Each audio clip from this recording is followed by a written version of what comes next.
Today I'm going to ramble on for a while about picking chipping colors.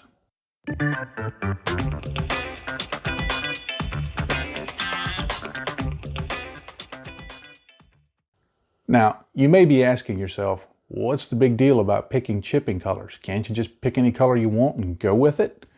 And I guess the answer to that, when you get down to it, is yeah, you can. Oh well, see you next week.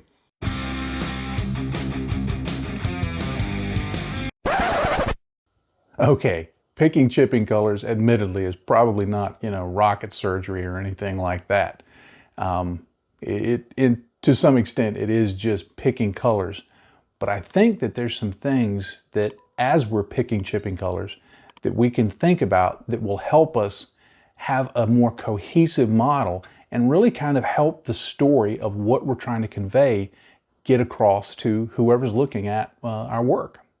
Now, I'm a big believer in defining things so that, for the purposes of whatever discussion it is that you're having, there's some framework of common terminology. So I guess we need to define what is chipping. Now, obviously, it's just scratches in paint, scratches in stuff. Yeah, we know that, but you have to start asking questions of, is it a scratch to the first layer of paint? Is it a scratch to the second layer of paint? Is it a scratch to a primer? Is it a scratch to the underlying surface? It's some kind of abuse that has happened over a period of time to the surface of a vehicle or a structure or something like that. So it's more than just, well, it's damage. It's damage to what extent and to what layer, and asking those questions within that definition is going to help us figure out what colors we need to be using and when and where, and all of that, which contributes to, like I said, that cohesive story. And if nothing else, it gives me something to ramble on about for 20 minutes or so, right? So the chipping process really has to begin long before you start breaking out the hairspray or whatever you're going to be using for your chipping. It really needs to start, at least in my estimation, when I do it, is in the planning stages of the model before I really even get it fully assembled and fully built. Because the first thing I do when I start thinking about chipping is I start thinking about the layers. Now, whether you're modeling a real-world object or some kind of sci-fi vehicle or something like that, there's going to be some notion of what are the layers that make up the surface of this expression in a model. Because there's a lot of things that are going on there. One, there's an underlying surface material. I mean, if it's an object, it has to be made of something. So that may be a composite material, that may be steel, that may be aluminum, it may be a cast material or a very smooth material. Maybe it's plastic. All of those things are going to react differently when under stress, and so we need to account for that. Then, of course, there's most likely going to be a primer layer, and that primer is going to have a color to it. What color is the primer? Is it a gray color? Is it a black or brown color? Is it like many of the German tanks in World War II? Is it a red color? Is it a bright green color? What is the color of the primer? Next, I like to factor in what color of paint is used. Is it a durable paint? Is it a temporary paint? What was the nature of the paint that went over this primer coat, if the primer coat existed? And then, of course, there's additional questions of, well, what are secondary paint colors that go over this? And how did they go over it? For instance, if you're talking about a two-color camouflage, was the entire object painted in one color fully, and then the camouflage pattern put over that? Or was the camouflage painted on so that if it was green in one area, then all the green areas were painted green, and if it was brown in another area, then all the brown areas were painted brown, and there was no overlap between the green and the brown? That's going to have some effect on what you're doing with your chipping. And then things like markings. Were the markings painted over these things? Were the markings paint? Were the markings perhaps some kind of adhesives that were put over the top of it? So defining those kinds of layers is going to be really critical in helping determine what colors are you going to pick for your chipping. Now, once I've defined what I want the colors to be, the layers to be, and I've got a good idea in my mind of what those are, I like to start thinking in terms of the style of chipping that I'm going to do. And I break those down in my own brain of brains, as scary a place as that may be, into two big, wide groups. One I think of as realistic chipping, and the other I think of as impressionistic chipping. Now, by impressionistic, I just mean it in almost an art term sense. You've seen probably realism painters that paint paintings that look realistic. You know, the proportions, the lighting, all of that looks realistic.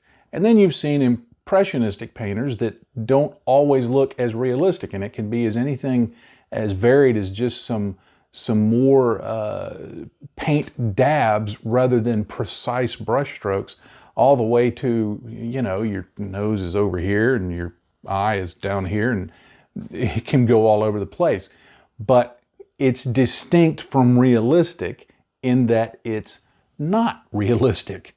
So that's a real long, boring explanation of realism versus impressionism by someone who doesn't really know much about art, for what that's worth.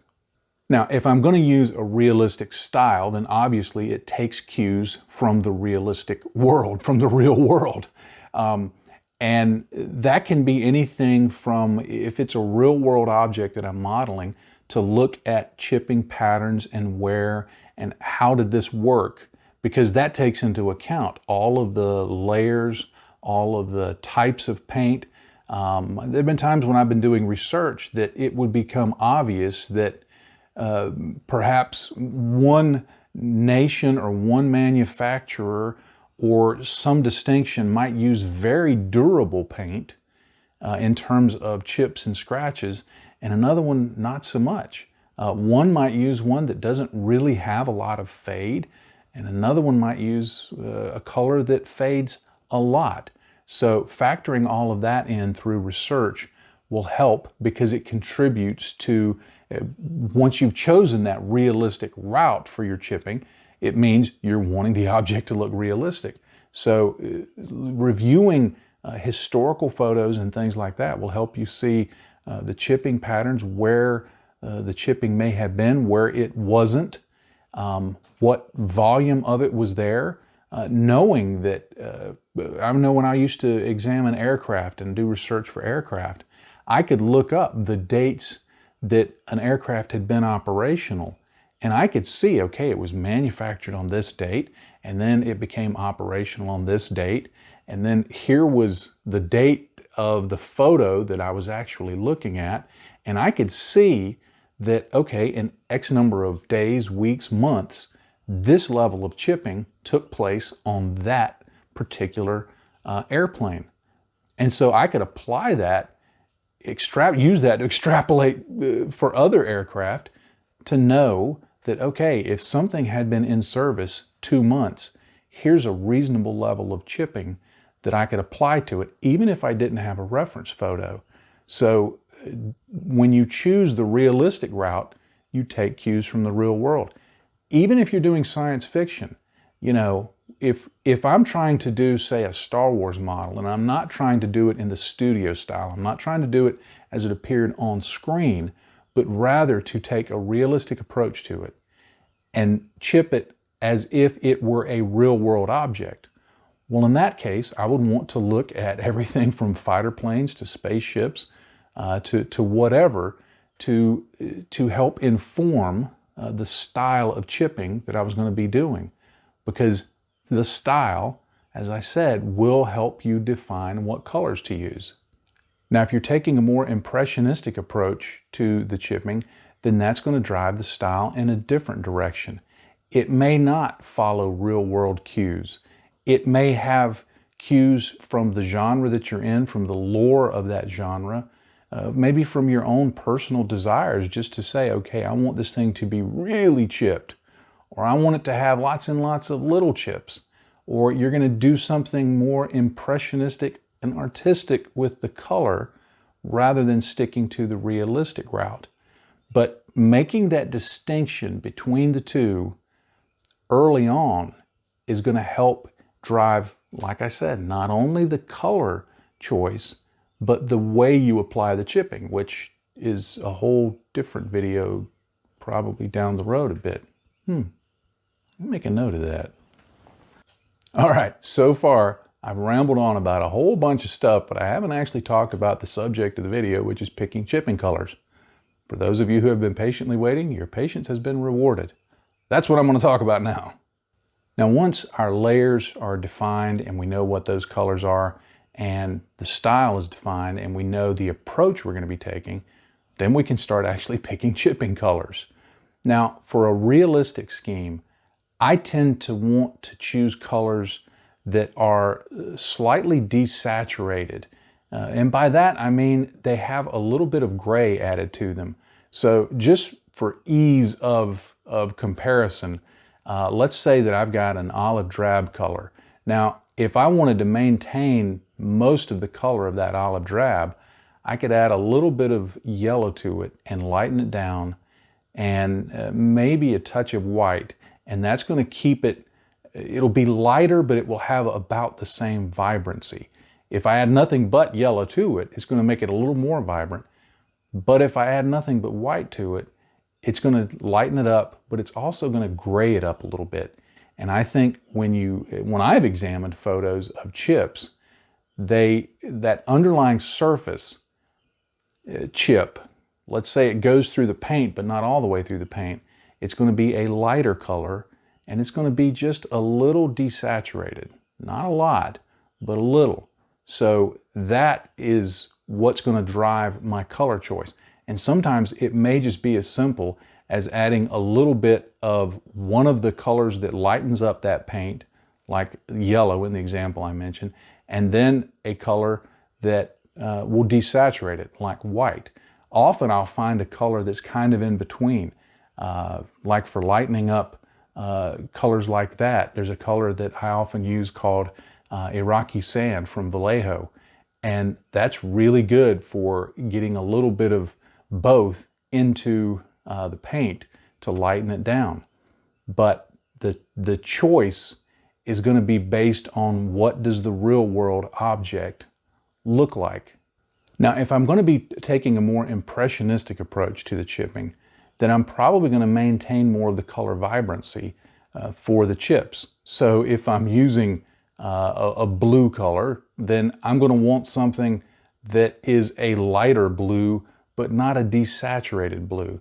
I'm probably going to go for something that's still a little bright. Now, of course, it's very subjective. One person's view of realistic may be more in the realm of impressionistic for another person. So there's no hard and fast rules when you're making those definitions. But in general, I think the impressionistic view, in the way I carry it out, tends to stick to maintaining some of that color vibrancy when picking a color, whether it's for a paint or whether it's for, say, the primer underneath. Now, in either case, using a little bit of color theory, using your color wheel can help you figure out, how do I want to lighten this color up? How do I want to shift it? Because regardless of the scheme, that's going to be an important decision to make. You may have one of those paint sets that you're using that is already predefined. Here's the base color, and here's the first chipping color, and here's the second chipping color. They've already made all the decisions for you. And if that's the case, that's easy. You just go in the order that they present the paints. But if you're having to lighten that up, regardless of what the color is, then being able to look at your color wheel and decide, okay, if this is on this side of the color wheel, what on the other side of the wheel is going to help me lighten this color up? Is this better lightened up with white, or is yellow better for this? Is this better for some kind of gray, or do I need to add maybe add a little bit of light green or light purple? Knowing a little bit of the color theory is going to help in making your decisions on what color to use for your chipping. Another factor I like to consider when picking my chipping colors, and this goes for whether I'm doing it realistic or impressionistic, but it's really leaning more towards impressionistic. But I also like to think in terms of contrast, because even if I'm doing a realistic scheme, because we're working in scale, having an absolute realistic chipping may not be as visible as making it maybe a little lighter. There are some vehicles that I've seen close-up photos of, that when you're looking right at the surface, you're a foot away from it, you can see abrasions and scrapes and things like that. But when you get as little as 10 feet away, they disappear because maybe there's not as much contrast between the base color and the chipping color. So in factoring in all of the things that are going into picking the chipping colors that I do, I like to think in terms of contrast. Can this be seen? And as you're factoring in all these things, can it be seen leads to another thing that I think we need to think about. In all of this, of course, we're talking about putting chipping on a scale model. We're not talking about painting the full one-to-one scale object. Few of us have that opportunity to do that and to actually weather a full-scale object. So we're talking about doing something in scale, which means we have to factor in, how does this model look from a distance if it were real? And so often the effects we put on, not just chipping, but all the effects, may have to be exaggerated a little so that we can see what's on there. So as I'm picking chipping colors, I keep that in mind also. How well can this be seen? There have been times that I've tried to pick more realistic chipping colors, but when I got down to it and looked at the model after I had done it, I thought, I may have outsubtled myself. You can't see it unless you're right up on it and in very bright lighting. So that has to be factored into picking the chipping colors. How is it going to look from a distance? Now, finding this out can be quite easy because you simply just take, what I like to do is take what I call a paint mule, just an old model I have that sits around that I apply paint to test out theories. And often what I'll do is I'll just paint it the base color, and then I'll apply several different chipping colors and set it 3 or 4 feet away and look at it. Does it look like I want? So that can be a helpful way of determining if your chipping colors are working. But thinking in terms of contrast and scale is really going to be important. Now, another thing to factor in terms of scale is the number of colors to use in your chipping, not just which ones you pick, what the colors are for everything, but which ones you actually use. So for example, if there is a base material, then there's a primer, and then there's a first paint layer, and then a camo paint layer, and then a marking paint layer. If we're working on something, say machining Krieger at 1/20th scale, we might be able to get away with putting all of those different layers into some chipping to show, okay, here's all of the layers that are present on the model. Because at 1/20th scale, it's plausible that you would see all of those from a normal viewing distance. But when you start getting down into 35th, 48th, 72nd, 1/144th, the ability to see that level of detail at a normal viewing distance, again, considering the scale of the real world object, begins to diminish. So if you try to, for example, on a 1/144th gunpla, if you're imagining that there's 6 different layers of things there, and you try in your chipping to put colors on for all of those layers, it's going to get a little odd looking. I'm not saying you can't do it, but factoring in scale in picking your chipping colors will help you determine, do I just want to use 1? Do I just want to use 2?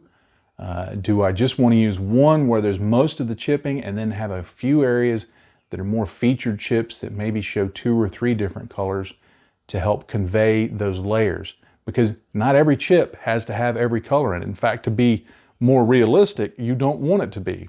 You can look at any object and see that there's different levels of chipping color. So making sure that all of those are represented is going to help with the final appearance of your model. Even if you're doing a more impressionistic approach, it's going to help with how that looks and people understanding that these aren't just freckles, they're actual chips in the paint. Now, at this point, you still may be thinking, this guy's rambling on and I've just wasted 15, 20, 25 minutes of my life listening to this. What's the point? Really, the final point is, yeah, you can choose whatever colors you want for chipping. You could factor in everything I've said here and painstakingly pick them, and that can work just fine. You may just look at it and say, it's red, so I'm going to chip with gray and black. And it can look just fine. The point is that, as with everything I do in the hobby and that I advocate for others to do, the point is having fun. I have fun going through this process and thinking about these things and seeing what are the different layers, what are the different colors. Let me test some colors. What style am I trying to go for? And having all of that as part of the process helps me with the fun. Yes, it can contribute to a nice, cohesive, deep finish in the end, and that's also fun. That's also something I want. But the process itself, to just kind of go through and look for these things, can really be enjoyable, and it makes the hobby that much better for me.